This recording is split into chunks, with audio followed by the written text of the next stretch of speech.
యెహో walk అనగానే batch అందరూ అనుకున్నారు సౌండ్ అనుకుంటున్నారు. యెహో వాక్ అంటే కుమారుడా అన్నట్టు కాదు, సౌండ్ కాదు. మీరు ఇంటికి ఇందరు చదవండి, ఆదికాండం 15 అధ్యాయం. ప్రత్యక్షమైన అంటే ఏంటండి? వాక్ అట, చెప్పండి, కనబడుతుందంట. వాక్ సౌండ్ ప్రత్యక్షం అవడం ఏంటండి? సౌండ్ వినబడుతుందంటే బాగుంటుంది. సౌండ్ కనబడుతుందా వినబడుతుందా?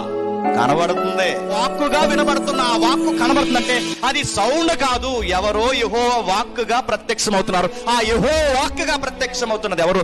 ఆ పాత నిబంధన ఫ్రేమ్ మొత్తం తెచ్చి సువార్తలో ఇరికించి నీకు నాకు ఎక్స్పోజ్ చేసింది ఎవరు తెలుసా?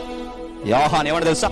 ఆ యెహోవా వాక్కు, ఆ వాక్యము చెప్పండి సశరీరుగా ఇలలోనికి చెప్పండి సంచరించును. ప్రత్యక్షమైన యెరెమీయా కనబడిన ఆ వాక్యము, అబ్రహాము కనబడిన ఆ వాక్యము, ప్రవక్తలకు కనబడిన ఆ వాక్యము, యెహోవా వాక్కు సెలవిచ్చినది ఏమనగాని పాత నిబంధనలో చదువుతున్న ఆ వాక్యము, యెహోవాని పరిచయం చేసిన ఆ వాక్యము ఇలలోనికట వాక్యము శరీరుడుగా వచ్చిందంటే యోహాను సువార్తలో చెబుతున్నదే యెరెమీయాలో చెప్పాడు, యెరెమీయాలో చెప్తున్నదే ఆదికాండంలో చెప్పాడు, ఆదికాండంలో చెప్తుందే ఎక్కడెక్కడ ప్రవక్తలు మాట్లాడుతున్నాడు అక్కడ ప్రత్యక్షమైన యెహోవా వాక్కు ఆయనే.